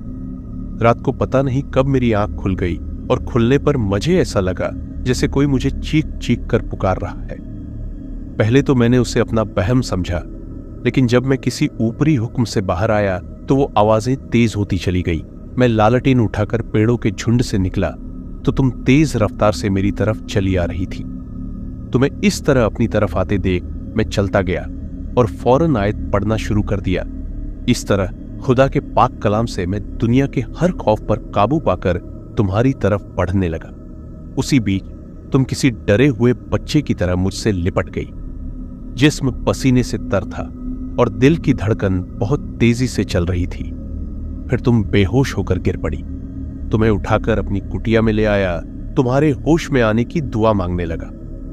बाबा जी इतना कहकर खामोश हो गए और फिर दुआ पढ़ने लगे। मैंने बाबा जी को घर से निकलने से लेकर उन तक पहुंचने तक की सारी बो खुदा से बता डाली। मेरी मजबूरी और गरज के नाम निहात पीरों के कारनामे सुनकर बाबा जी बहुत उदास हुए और दुखी भी। मैंने बाबा जी के कब्रिस्तान के बारे में पूछा तो वो कहने लगे, यहां पर कोई कब्रिस्तान नहीं है। कुछ दूर तक शमशान जरूर है जहां कई भूत प्रेत और चुड़ैलों के रहने का सुना गया है। लगता है तुम अंधेरे में भटक कर उघर चली गई होंगी। यह सब उन्हों की कारस्तानी लगती है। लेकिन याद रखना बेटी, जब कभी भी जिंदगी में कोई परेशानी आए तो अल्लाह पाक का कलाम पढ़कर तुम उस मुश्किल पर काबू पा सकती हो। अल्लाह के पाक कलाम में बड़ी ताकत होती है बेटी। जिन और भूत पाक कलाम को सुनकर कोसों दूर से भाग जाते हैं। वो बाबा जी मुझे घर के दरवाजे तक छोड़कर चले गए। वो अंदर ना आए। मैं घर के अंदर आई तो अम्मा मेरी हालत देखकर परेशान हो गई। उन्होंने मुझ पर सवालों की बौछार कर दी। मुझ पर कुछ देर बेचैनी सी छाई रही। फिर मुझे सुकून मिला तो मैंने सारी कहानी अम्मा को सुना दी। अम्मा मेरी आप बीती सुनकर हैरान परेशान हो गई।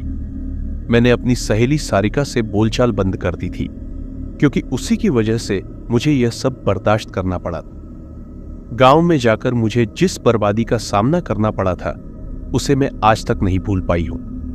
मेरा पति कुछ महीने बाद ही इंतकाल कर गया था। पति की मौत के बाद कई महीने मेरा दिमागी बैलेंस बिगड़ा रहा, लेकिन फिर यह सोचकर मैंने सब्र कर लिया था कि हर काम खुदा की मर्जी से ही होता है। मैंने भी अपना ध्यान अल्लाह की तरफ लगा दिया। हर वक्त अल्लाह की याद में रहती थी। इससे मुझे बहुत सुकून मिलता था।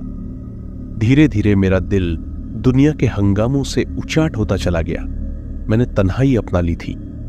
मेरे पति की क्योंकि काफी जायदाद थी, इसलिए कई तरह के रिश्तेदार हमदर्दियां जुटाने के लिए आ गए थे। मगर मैं जानती थी कि हमदर्दी के पीछे असली मकसद जायदाद हथियाना ही है। मेरे पति अपनी जिंदगी में ही तमाम जायदाद मेरे नाम कर गए थे। मैंने किसी भी रिश्तेदार को घास नहीं डाली। मेरे तमाम रिश्तेदार खिसियानी बिल्ली खंभा नोचे की मिसाल से मेरे अंदर हजार तरह के ऐब निकालने लगे। मैंने कोई परवाह नहीं की, क्योंकि पैसा जिसमें बड़ी ताकत होती है वो मेरे पास था ही। मेरे पास बेतहाशा पैसा था। पैसे के बल पर मेरा हर काम पलक झपकते हो जाता था।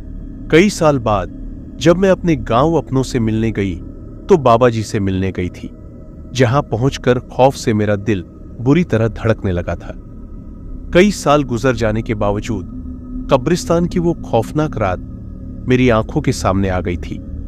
मैंने एक लड़के से बाबा जी के बारे में पूछा तो पता चला कि वो पिछले साल ही इस चाह को छोड़ गए थे।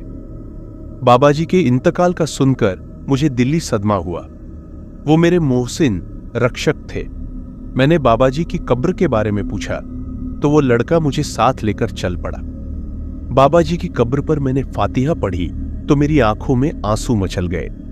मैं फातिहा पढ़कर लौट आई, लेकिन कुछ दिनों बाद ही मैंने मौलवी साहब को कर कुरान खलानी करवाई और कब्र पर खैरात तकसीम करवाई। फिर वहां कुछ बुला पेड़ों के पौधे और पानी का नल लगवा दिया, ताकि आते जाते मुसाफिर उस बुजुर्ग की कब्र के पास ठंडी छाव में थोड़ी देर ठहरकर ठंडा पानी पी अपनी थकान मिटाकर अपनी मंजिल की तरफ रवाना हो तो उनका दिल और दिमाग शांत हो और वो बुजुर्ग को याद करें। जब मैं यह काम करवा रही थी तो आसपास के लोग बड़ी उत्सुकता से मुझे देख रहे थे। कई लोगों ने मुझसे पूछा भी कि बाबा से मेरा क्या रिश्ता था। मैंने बता दिया कि बाबा जी ने मेरा इंसानियत का रिश्ता था। वो मुश्किल वक्त में मेरे काम आए थे। आज उस कंपा देने वाली घटना को कितने ही बरस बीत चुके हैं। मैं आज भी अखबारों में जब इन जाली तांत्रिकों के इश्तहार पढ़ती हूं तो मेरे जहन में इनके हाथ लुटने वाली न जाने कितनी मासूम और बेगुनाह औरतों की तस्वीरें घूम जाती हैं। आखिर में मैं अपनी सब बहनों से अपील करती हूं कि वो इन नाम निहाद पीरों और तांत्रिकों के पास जाने से परहेज करें, क्योंकि औलाद का होना या न होना सिर्फ भगवान के हाथ ही है। दूसरा, कोई ऐसा जादू मुझे नहीं मिला जो हाथ लहराकर किसी को औलाद दे सके। तो यहाँ खत्म होती है आज की पहली कहानी। चलिए सुनते हैं आज की दूसरी कहानी। आपने अब तक मेरी जितनी कहानियां पढ़ी हैं वे सब सूक्ष्म आत्माओं के मेरे व्यक्तित्व के प्रति आकर्षित होने के कारण है। सूक्ष्म आत्माओं के संपर्क काल में मेरी मानसिक स्थिति बहुत नाजुक हो जाती है।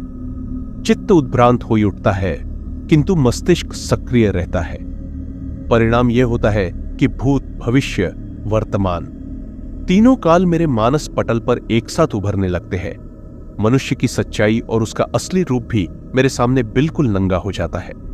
यही कारण है कि पूर्ण एकांत सेवी हो गया हूं मैं। किसी से अधिक मिलना जुलना भी पसंद नहीं करता। जब मन घबराता है तो गंगा तट की ओर घूमने निकल जाता हूं। आपके सामने जीवन और जगत का यदि असली रूप अनावृत हो जाए तो आपकी मानसिक स्थिति क्या होगी? वही स्थिति मेरी है। सूक्ष्म आत्माओं द्वारा मैंने जहां जीवन जगत और लोक परलोक का रहस्य जाना, वहां मेरा स्वयं का जीवन अभिशप्त भी हो गया। जीवन के प्रारंभ में मैंने भी कितनी ही कल्पनाएं की थी, रंगीन सपने देखे थे। उस समय मैंने जिसको लेकर इतनी कल्पनाएं की थी और सपने संजोए थे वह थी मेरी सहपाठिनी पुष्पा। गोरा रंग, मझोला कद, सुनहले बाल, झील जैसी गहरी आंखें और गुलाब के फूल जैसे रक्ताब कोमल होंठ। पुष्पा एमपी की छात्रा थी। हम दोनों के बीच कब, किस क्षण और कैसे प्रेम हो गया ये तो बतलाया नहीं जा सकता, किंतु हम दोनों के प्रेम का एकमात्र मूक साक्षी कदम्ब का वह पेड़ आज भी काशी हिंदू विश्वविद्यालय में मौजूद है, जिसकी शीतल छाया के नीचे घंटों बैठे हम दोनों एक दूसरे में खोए रहते थे। दोनों ने शादी करने का निश्चय किया था। मेरी ओर से कोई व्यवधान नहीं था, मगर पुष्पा के सामने रुकावटें थी। आखिर उसी रुकावट ने एक दिन हम दोनों को हमेशा हमेशा के लिए अलग कर दिया। उसी कदम के नीचे पुष्पा के आंसुओं को पोंछते हुए मैंने कहा था, दुनिया बड़ी विचित्र है, वह न तुम्हारी भावनाओं को समझेगी पुष्पा, और न मेरी भावनाओं को उसकी अपनी नजर है जो हमेशा दोष ही खोजती है। दोषी मत बनो पुष्पा, जैसे सब लड़कियां रहती हैं, दम साधे, सब दबाए छिपाए, उसी तरह तुम भी जिंदा रहो। मेरे प्रति सारा आकर्षण, प्रेम और भावुकता कहीं मिट्टी में दबा दो और मुझे हमेशा हमेशा के लिए भूल जाओ। पुष्पा ने आंसुओं से भरी आंखें ऊपर उठाकर मेरी ओर देखा, मानो मूक भाषा में कह रही हो, कोई सुनने समझने वाला नहीं है। अगर तुम भी नहीं सुनोगे तो मैं घुट घुट कर मर जाऊंगी। क्या तुम इतने निष्ठुर हो, इतने आत्मलीन हो कि किसी के मन का दर्द भी न सुन सको? इतनी पावन प्रीति और नेहभरी पुकार का तिरस्कार करने की सामर्थ्य में अपने में पैदा नहीं कर सका। मन विगलित हो उठा, किंतु विवश था। समाज के बंधन को भला कैसे तोड़ सकता था? मेरे कष्ट को उस अंतर्यामी के सिवाय भला और कौन समझ सकता था? असीम पीड़ा और अश्रुपूरित दृष्टि से मैंने एक बार पुष्पा की ओर देखा और फिर उसके रास्ते से हमेशा हमेशा के लिए हट गया। फिर यह जीवन कैसे कटा, किसी ने न जाना। कभी मैंने किसी से न मदद मांगी, न दया चाही। मेरी जिंदगी का सफर किसी ने न देखा। बीच में एक लंबा अरसा और फिर आज का दिन।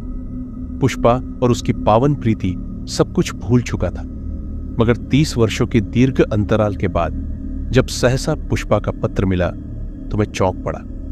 सारी स्मृति सजीव हो उठी मानस पटल पर। पत्र डाक से आया था और उसे भेजा गया था दार्जिलिंग से। कई बार उलट पलट कर पत्र को मैंने देखा। भ्रम की कोई गुंजाइश नहीं थी। पुष्पा की ही लिखावट थी। पाती के एक एक शब्द ने मेरे कलेजे को छू लिया था। वह पाती मानो किसी अनंत मरुभूमि के बीच कल कल कर बहती निर्झरिणी का संवाद लेकर आई थी।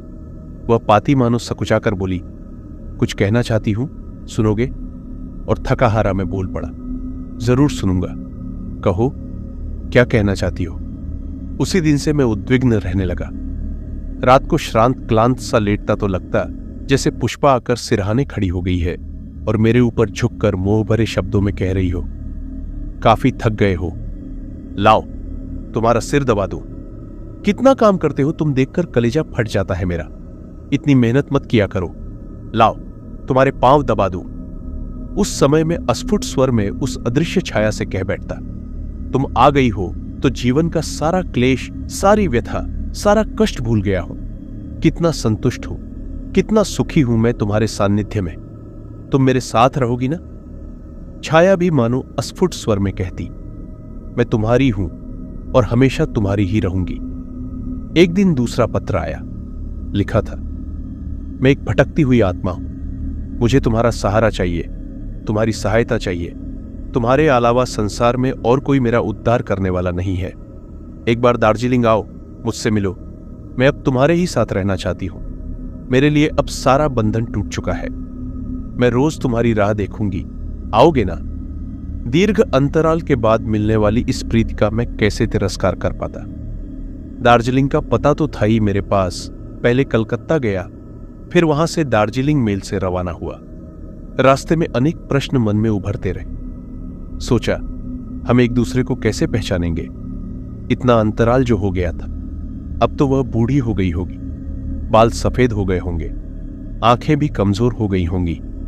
मुझसे 2-3 साल ही तो छोटी थी पुष्पा। इन्हीं बातों के साथ मन में एक विचार यह भी आया, अब विधवा होगी, तभी तो मुझको याद किया है उसने। ट्रेन जब दार्जिलिंग स्टेशन पर पहुंची तो धरती और हिमाच्छादित पर्वतों पर सांझ की स्याह कालिमा फैल चुकी थी। आकाश में काले बादल घिरे हुए थे। हवा में ठंडक थी। निस्तब्ध वातावरण साई साई कर रहा था जैसे। ऐसी स्थिति में 10 मील का पहाड़ी रास्ता अकेले पूरा करना निरापद नहीं था, अतः मैंने रात स्टेशन पर ही गुजारना निश्चित कर लिया। तभी पीछे से किसी ने पुकारा, बाबूजी। पलटकर देखा तो एक व्यक्ति लपकता हुआ मेरी ओर बढ़ा आ रहा था। वह भोटिया था और उसके बदन पर खाकी वर्दी थी, सिर पर पगड़ी बांधे हुए था। पास आकर उसने मुझे पूछा, आप शर्मा जी हैं ना?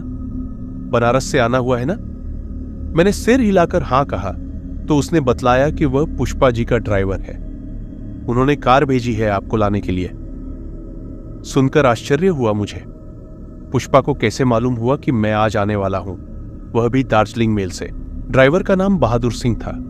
वह बड़ी तन्मयता से कार चला रहा था। थोड़ी देर बाद कार एक विशाल फाटक के भीतर घुसी। दूज का चांद निकल आया था। उसकी पीली रोशनी में चारों ओर आंखें घुमाकर देखा। मकान काफी पुराना मगर बहुत बड़ा था। वह ऐसी जगह पर बना था जिसके चारों तरफ सुनसान घाटी थी। आसपास कोई दूसरा मकान भी नहीं था। सबसे नजदीक का गांव भी 3-4 मील दूर था। वातावरण में न जाने कैसी घुटन थी। एक विचित्र प्रकार की निस्तब्धता छाई हुई थी। ऐसा लगा कि मैं अनजाने ही किसी प्रेतपुरी में पहुंच गया हूं। बहादुर सिंह मेरा सामान बरामदे में रखकर न जाने कहां गायब हो गया। मकान के भीतर गहरी खामोशी छाई हुई थी। सहसा बगल वाले कमरे में रोशनी हुई। फिर दरवाजा खुला। मेरे सामने एक युवती खड़ी मुस्कुरा रही थी। उसके शरीर पर कीमती साड़ी और जेवर थे।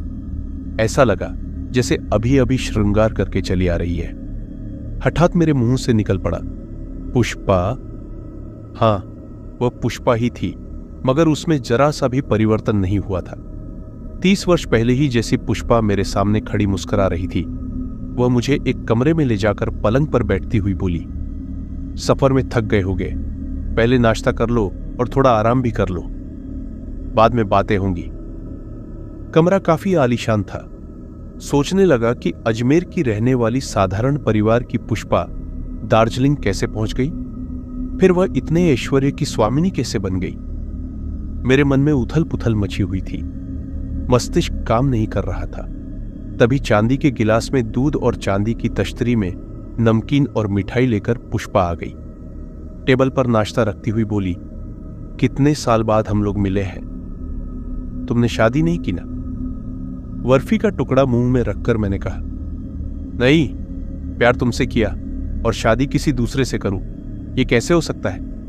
मैंने भी नहीं की। एक दीर्घ निश्वास लेकर पुष्पा ने कहा, तुमने भी नहीं की क्यों? यदि यही प्रश्न मैं तुमसे करूं तो? मैं मौन साध गया। कुछ बोला ही नहीं गया मुझसे। थोड़ी देर बाद पुष्पा स्वयं कहने लगी, हिंदू नारी एक बार जिसे अपना देवता मान लेती है, जिसे एक बार अपना सर्वस्व मान लेती है, तो भला उसके जीवन में दूसरा व्यक्ति कैसे आ सकता है? मैंने शादी के लिए साफ इनकार कर दिया।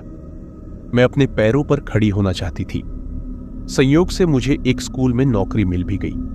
अकेले जिंदगी गुजारने के लिए वह नौकरी मेरे लिए काफी थी। मगर अचानक एक दिन मेरी शांत सरल जिंदगी में जहर घुल गया।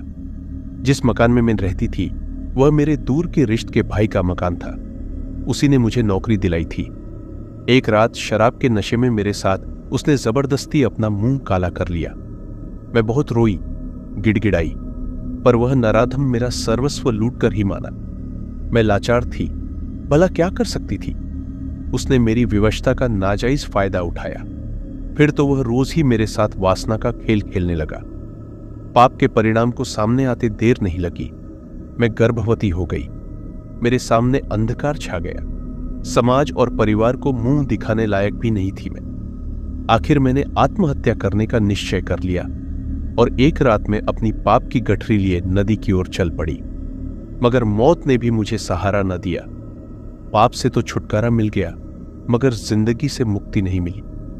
इतना कहते कहते पुष्पा का गला भर आया और उसने दोनों हाथों से अपना चेहरा ढक लिया। मेरा भी मन न जाने कैसा हो गया उस समय। थोड़ी देर बाद स्वस्थ होने पर विगलित स्वर में पुष्पा ने आगे कहना शुरू किया, मुझे एक सज्जन ने बचा लिया था। वही अपने साथ मुझे यहां ले आए। परिवार में उनके अलावा और कोई न था। चाय बागान और इस मकान के अलावा भी उनके पास काफी संपत्ति थी। वे मुझे अपनी पुत्री के समान मानते थे और मैं भी उनको पिता समान समझती थी। मेरे लिए वही सब कुछ थे, माता पिता, भाई बंधु, हितैषी। मगर उनकी शीतल छत्रछाया अधिक दिन तक नहीं रह सकी मुझ पर। 2 वर्ष बाद उनका हार्ट फेल हो गया। मृत्यु के बाद पता चला कि वे अपनी सारी संपत्ति मेरे नाम लिख गए हैं। मगर संपत्ति से मेरा एकाकीपन भला जा सकता था क्या? आज 30 वर्ष से उसी शून्य में मेरी आत्मा भटक रही है। मगर अब मुझे ऐसा लग रहा है कि मैं किसी कोमल शीतल छाया तले खड़ी हूं। अब अपनी कोई चिंता नहीं रही। अब तुम आ गए हो, मेरे सारे क्लेश दूर हो जाएंगे, सारी व्यथा दूर हो जाएगी।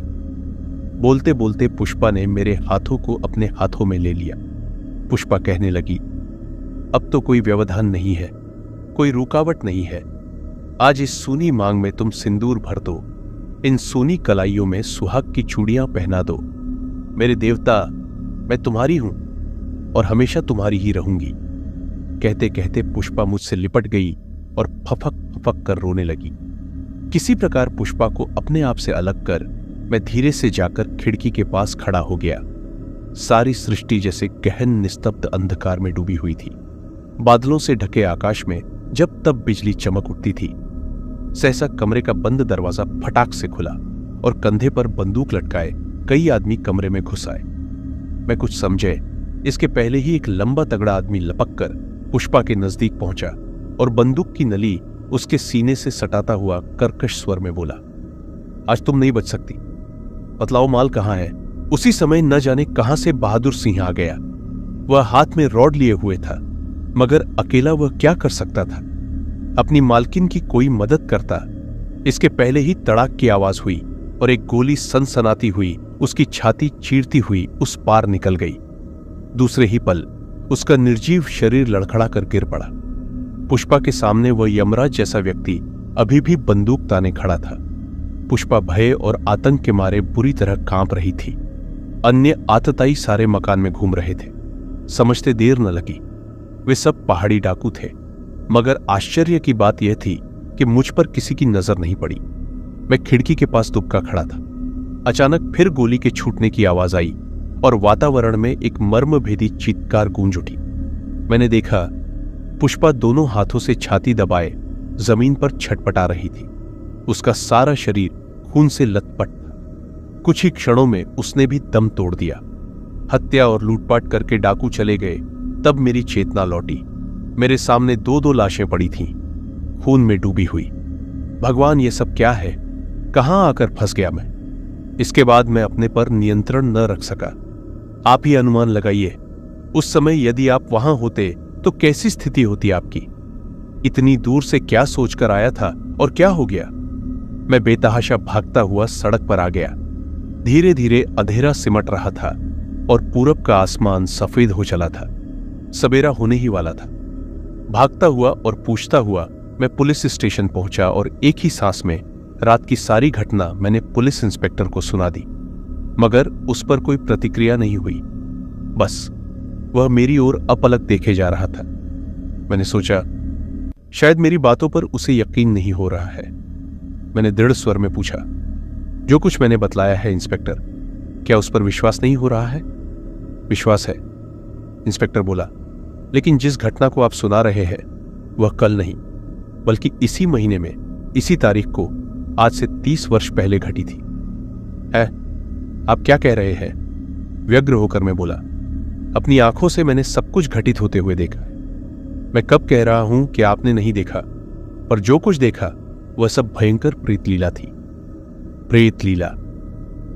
जी हां, प्रेतलीला। काफी अरसे से यह मकान वीरान पड़ा है। आज भी कभी कभी काली अंधेरी रात में लोगों को पुष्पा देवी की चीख की आवाज सुनाई पड़ जाती है। बहादुर सिंह और पुष्पा देवी की आत्मा इस मकान में न जाने कब तक भटकती रहेंगी। किंकर्तव्य विमूढ़ सा खड़ा न जाने क्या सोचता रहा, फिर भारी कदमों से बाहर निकल आया। इस घटना को हुए 2 साल हो गए, मगर सिंदूर की वही डिबिया और कांच की वे चूड़ियां आज भी मेरे पास मौजूद है।